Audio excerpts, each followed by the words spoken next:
Thursday, Rashad. My mother did eventually show up with the lawyer she found Wednesday evening, but by the time she got there, I was wiped. Maybe from getting up so early, talking with Dad, or maybe from actually talking with Dad, or maybe from talking with Miss Gerald's, or maybe from all of it. I was beat. I tried to rally up the energy because this attorney, a young woman named Maya Whitmire, was definitely there to talk business or law or whatever, but I just couldn't. I was so sick of talking about it. "So can you at least just tell her the story beginning to end?" my mother requested, and of course, I did. Again. I rambled off every detail, just like I had done with my parents, my brother, and my friends. Miss Whitmire took notes in crazy fast writing and asked that the officer ever even read me my rights, the right to remain silent, the right to blah blah blah, which, once I thought about it, I realized he hadn't. He just skipped to the part about me not having the right to be in that store. She then explained that this should be open and shut, which was lawyer talk for easy, but we all knew that it wasn't that simple. These types of cases were never easy. We had all seen cops get away with far worse, so why would this be any different? I mean, I wasn't killed. True, I hadn't even touched the cop. The video footage showed it all. I even had a witness. Still, there was no such thing as open and shut in cases like these. But I appreciated the lawyer's confidence. I guess somebody had to be hopeful. There were so many questions I had for the lawyer, like why exactly she felt this was going to be open and shut. But honestly, I was just too exhausted to even get into it. Before drifting back to sleep, I made sure to give my mother Miss Lansing's card. I barely glanced at it when she gave it to me, but before I handed it to my mom, I checked out. Katie Lansing, Archivist, Springfield Department of Records and Information Services. Under her name and title was her phone number and email. Seemed like another office job to me. Anything that said Department of just meant the job came with a cubicle and benefits. At least that's what Spoonie always said. I handed the card to my mother. "This is the lady who was in the store. She was here today," I said. "Here?" my mother asked, nearly leaping out of her seat. The lawyer did the exact same thing. "Yeah, she came by to see me. She told me to tell you that she would testify." My mother stared at the card, a huge smile coming across her face, then handed it to the lawyer, who scanned it, then nodded and murmured, "This is good. This is good." And that was good night for me. Thursday morning, I was awakened by Dr. Barnes. He had come by to let me know that my vitals had been stable for 48 hours now. Clarissa had been keeping track, and I had been keeping up with my spirometering, and the internal bleeding had finally subsided.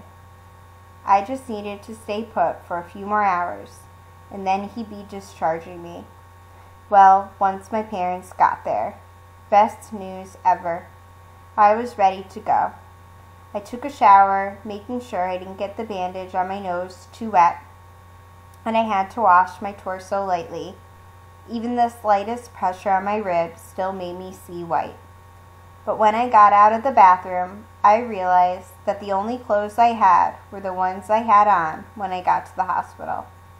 My mother hadn't brought me anything clean to wear besides fresh underwear.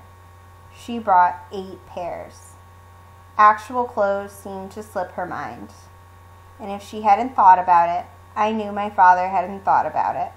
And Spoonie, forget about it. I reached into the bottom drawer of the side table, which was also a dresser, and pulled out the plastic bag stuffed into it. I picked at the knot in the drawstring. Damn, it was tight, until the mouth of the bag finally opened. I pulled my clothes out. First my jeans. I gave them a shake and laid them on one of the chairs. They were filthy, and there was a small hole in the left knee, the knee that hit the ground first. Next came my shirt, swatting out of the tight ball it had been in for the previous 5 days, the wrinkles deep and seemingly permanent. There was blood up by the collar. I laid it on another chair. The jacket Spoonie gave me was in the closet. I opened that door, looked at the sleeve ripped a good 3 inches in the shoulder seam. I didn't bother taking it out. No reason to yet. I felt exhausted again, so I sat on the edge of the bed in nothing but clean boxers and looked at my clothes all ragged and torn. My blood on the shirt, concrete dust dingying up the denim, clothes that I would probably never wear again.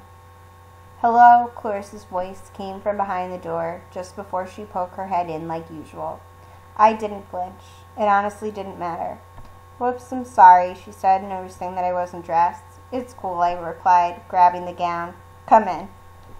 Clarissa came in as I snapped the gown shut. "So I hear you're leaving us," she said, pushing in the breakfast tray for the last time. "That's what Dr. Barnes said." "Good," Clarissa said. She twisted her hair up in a bun and checked my vitals, I guess, just as a final precautionary measure. It would have sucked if she heard something weird in my heart or if my temperature or blood pressure was high, and then I couldn't go home. Luckily, everything was fine. "So what's the first thing you're going to do when you get out of here?" Funny, I hadn't really thought about it. I just wanted to go home. "I don't really know. I guess try to see my boys. Put on some clean clothes," I said, smirking awkwardly. Clarissa glanced to the chairs where I had my dirty t-shirt and jeans spread out like some kind of strange art exhibit. "Oh my." She put her hand over her mouth. "You want me to put those back in the bag?" "No," I said. "I got it." I grabbed the shirt and jeans as Clarissa held the bag open for me to dump them in. I didn't want her to have to touch that stuff. Then I tried the drawstring back in a knot and made the decision right then and there to put the bag in the trash. "Well, I'm probably not going to see you, so you make sure you take care of yourself. Thanks for everything, really." I sat back on the bed as Clarissa gathered up her equipment. "But before I go, I wanted to ask, did you ever finish that drawing you were working on?" "Yeah, I finished it yesterday." I slid my sketch pad off the dresser and handed it to her. "Wow," Clarissa said, gazing at the paper, then glancing back at me. "Rashad, this is incredible. You should be proud." Then she looked a little closer. "Hey, this one has a face." "Yeah, why?" "Because, well, whoever is looking at this scene, you, me, I don't know, that lady Claudia James, my friends, my family, Mrs. Fitzgerald, who? This lady I met," I said. "Anyway, all of us looking at this scene see the person who has the hand put through his chest. The dude with his heart torn out. It's impossible to ignore him. He has the face. He deserves a face." Clarissa looked from the drawing to me, then back to the drawing. "Yeah, he does." My mom and dad showed up a few hours later. I had texted my mother, reminding her to bring me clean clothes, which she did. I also texted English, Shannon, and Carlos to let them know that I was finally on my way home. Hashtag Rashad is absent again today is what they all texted back, along with Thursday, 5:53 p.m. from Los. About time. I almost had to really steal Tiff, give her a shoulder to cry on. Thursday, 5:34 p.m. from Shannon. Dude, I'm so glad you're out. Shit is crazy. Guzzo got into it with Quinn at practice. You know Quinn? Thursday, 5:35 p.m. to Shannon. Who is Quinn? Thursday, 5:36 p.m. from Shannon. He's on the team. Mean jump shot. You might not know him, but Guzzo his boy and they went at it over this whole thing. Thursday, 5:38 p.m. from Los. I'm coming over tonight around 8, Soldier Boy. No crying. I know how much you've missed me, LOL. Thursday, 5:39 p.m. from English. Dude, we gotta talk. School is intense. Everybody's picked a side. Thursday, 5:41 p.m. to English. I know. Come through tonight. Los is coming. Bring Sean. And before I knew it, I was leaving the hospital, wearing a sweatsuit, carrying nothing but my notepad. But before we left, I tore out the piece I'd drawn and set it on the food tray for Clarissa, just to thank her again. I wish I could have seen Mrs. Fitzgerald one more time, but the truth is, when it was finally time to go, I was ready to get the hell out of there. I didn't want to make any extra stops. Apparently, the lawyer my folks hired asked the media to give us some privacy, which was a good thing, because we didn't have to dash from the hospital to the car through a mob of cameras and microphones. That would have been too much for me. Instead, it was just a few short, peaceful steps from the door to the car. I sat in the back seat as my dad drove through the city. Neither of my parents said much, which was weird. I had this strange feeling like they were uncomfortable around me or around each other. Something was different, but I couldn't put my finger on it. I cracked the window, the fall crisp seeping in, the familiar static of air pushing through a tight space. Through neighborhoods, down the crowded streets, 1st, 2nd Street, 3rd Street, red light. My father put his blinker on, but there was no reason for him to turn. We lived straight ahead, but he made a left at 3rd and went around the block, coming back out to Main Street at 5th, the whole time glancing at me weird through the rear view. But I knew what he was doing. He was dodging 4th Street. He wanted to skip Jerry's, as if him not driving by it made no longer exist, as if that's all it would take to help me forget. Maybe he was doing it for himself, but the way my parents were acting made it clear that this was something they had discussed. I decided not to bring it up and instead just sat quietly until we got to the house, where I went straight in my room to be around all my things. All my faceless sketches taped to the wall above my tiny twin bed. But more importantly, I needed my computer so that I could scour the internet to try to catch up on my own life. You know how weird it is to hashtag yourself? To read posts and updates other people, most of whom you don't even know, make about you? It's strange, but I did it anyway. Rashad is absent again today brought up hundreds, maybe 1,000 posts. Some were pictures of all these random places with that tag, just like Spoonie showed me. I knew where the first one started. At least I thought I knew. But I had no idea where all the other ones came from. Other links connected to the hashtag were of the news clips. Turns out I was only watching the local news channel. The hospital could only get 5 or 6 channels anyway. But I was being covered in all the newspapers and even on cable news channels. What the? This was insane. There were clips of panel discussions where preachers and community leaders sat around arguing for me, defending me. I mean, not just me, but you know. And then there were some clips of people defending Galuzzo. Everyone saying the same things. He was just doing his job and he's a good guy, and we don't know if that boy was stealing or not. And there were pictures of people holding up pieces of paper with the hashtag written on it. Some of them just said, absent again. There was even one of somebody in a t-shirt. I couldn't see the face, but written on the front of the shirt was, I'm marching. And then the back said, are you? Besides all this, the wildest part was seeing all the pictures of me snatched from websites and social media pages. Some of them were of me dressed in my usual everyday wear. Jeans sagged just below the waist, t-shirt, sneakers. Pictures of me throwing up the peace sign, some, the one Spoonie feared, of me flipping off the camera. Carlos and the fellows had been cropped out. These images would have nasty comments under them from people saying stuff like, looks like he'd rob a store, and if he pulled his pants up, maybe he wouldn't have gotten away with the crime. LOL, and is that a gang sign? Other pictures were of me in my ROTC uniform. Of course, those had loads of comments like, does this look like a thug? And if he were white with his uniform on, would you still question him? Everything was a mess. The real world, the cyber world, all of it. I wanted to turn the computer off, but it was like seeing a car wreck.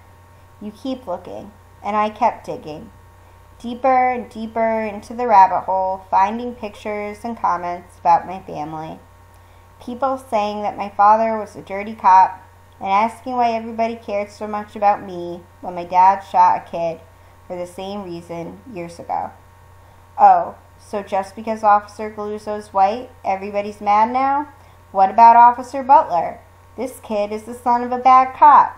Karma is a bitch. I have to admit, that one stung the most. Rage started to surge through me, but instead of shutting my computer down, I decided to try to look up Darnell Shackelford. I hated knowing what I now knew about my father, that he had done this to someone, and even if he didn't mean to, he ruined an innocent kid's life forever, all because of fear and assumption. And even though my father lived with the guilt, I now had to live with it too. So as I clicked on the first image link to pop up, as I stared at Darnell's high school senior picture, the arms of his wheelchair peeking into the camera too, I made it clear to myself that this protest, this whole thing, was also for him. English, Shannon, and Carlos got to my house around 8. My mother ordered Mother's Pizza for us and had Spoonie pick it up on his way in. We sat at the kitchen table waiting as patiently as possible for Ma to pick her slices before we dove in, tearing the cheesy triangles from the pie as if we had never eaten pizza before. "So what's been going on?" I said, picking off the pepperonis and eating them like chips. Seemed like a stupid question to ask, but up until that point, we'd all been sitting there listening to Carlos ramble on about how he thought Silky Wilkes really liked him. "I know y'all didn't come over here just to let this dude talk about Latrice." "No, it was for the free pizza," Shannon said with a smirk. "Oh, really?" from my mother, who was using a fork and knife to cut hers. "Kiddin', Mrs. Butler." "Man, seriously, we just wanted to catch you up," English cut in. "People have been on edge. Even me. A few days ago, I got into it with that dude Quinn I was telling you about. He was kicking all that Paul was just doing his job crap while you were laid up in the hospital with your ribs busted. I mean it, it's wild. But then today, that same dude got into it with Guzzo at practice. Then afterward, the dude Quinn came up to me to say that we should just call this one play we have. It's like an isolation play for me. I had no idea what he was talking about. He agreed that we should just call it Rashad." "What?" "Yep, Coach Carney named it Fist, but I called it Rashad in practice, and I'm going to call it that in the game, too." Quinn was with me. "Are you sure that's a good idea?" I asked, feeling really weird. Plus, I didn't want English to get in bench for something like renaming a play after me. "Dude, at this point, I don't care. It ain't like people ain't thinking about it anyway. It's on everybody's mind. Plus, Rashada's absence today caught on like wildfire," Shannon said. I looked at Carlos, who was trying to shove a whole slice in his mouth. "What?" he grunted. "I know it was you," I said. "And for the record, you should have did it in a way where the paint dripped, almost like vampire blood style." Carlos chewed and chewed, then finally swallowed. "I don't know what you're talking about," he smiled. "But that's a good idea." Spoonie shook his head, but not in the "my little brother and his annoying friends" way, in the proud way. "So this protest," he said, getting down to business. "It's tomorrow at 5:30, English said. "We're starting at Jerry's and working our way down to the police station." "Y'all are going to miss practice?" I asked, concerned. "Who cares?" Shannon said, nodding to me. "My boys, my brothers, you should know, Shad, that Tiffany has been working with Jill. They've been planning the crap out of this thing. Her and Jill have been the main students organizing it from our school. But it ain't just our school," English explained, quick. "It's all kinds of people, other schools, folks in the neighborhood, different businesses. I called Pastor Johnson, and he said he'd round up some folks too," Ma added. I was cool with the pastor coming, but my mother being on board, that really got me. My father, well, I wasn't sure. He wasn't out there with us, was he? Nope, he was in his room, hiding. Spoonie leaned forward. "Fellas, can I make a suggestion? When we get to the station, we should have a die-in." "A what?" My mother went bug-eyed, probably at the word die. "A die-in. It's basically when you lie on the ground as a form of protest. Sort of like how the sit-ins were back in the day. But when you lie down, they can't push you over. They can't do anything to you, really, because you are already on the ground. They could kick you." My mother wasn't a fan of this idea. "But they won't. Too many cameras," Spoonie looked at Ma. "I promise. It'll be fine." She nodded, nervously. "But once we lie down, then what?" I asked, because the way I saw it, putting my body back on the sidewalk wasn't my idea of a protest. It was my idea of a nightmare. "Then we make the most powerful statement we can make." Spoonie dug in his bag and pulled out a stack of papers. "We read every name on this list out loud."